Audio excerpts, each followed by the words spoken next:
श्री शिवाय नमस्तुभ्यम. Hi hello नमस्कार friend. तर आज बनवायचं आहे मिरचीचं लोणचं. तर त्याचे डेट वगैरे काढून घेतले आणि मग मधून कट केलं. मग त्यात मिरी घेतली आहे, धना घेतले, काळी मिरी घेतली आहे आणि आपलं हे घेतलं आहे बडीशोप.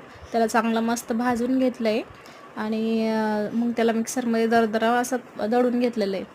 मग ते दळलेला मसाला, लाल तिखट आणि चवीनुसार मीठ, हळद आणि कलौंजी असतात ना, ती कलौंजी घेतलेली आहे.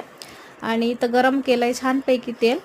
2-3 पळी आपलं अंदाजानुसार टाकायचं आणि मग ती गरम केलेलं तेल त्याच्यावरच ओतून द्यायचं. मग मग त्याला व्यवस्थित मस्त एकजीव करून घ्यायचं तेल टाकून, जेणेकरून ते खराब नाही होत. आणि इथं आपल्याला मग विनेगर टाकायचं तर विनेगर टाकू शकता, नाहीतर मग 2 लिंबू टाकू शकता, लिंबाचा रस. तर कसं वाटलं मिरचीचं लोणचं नक्की लाईक शेअर कमेंट करा. तर भेटूया नेक्स्ट ब्लॉगमध्ये. बाय.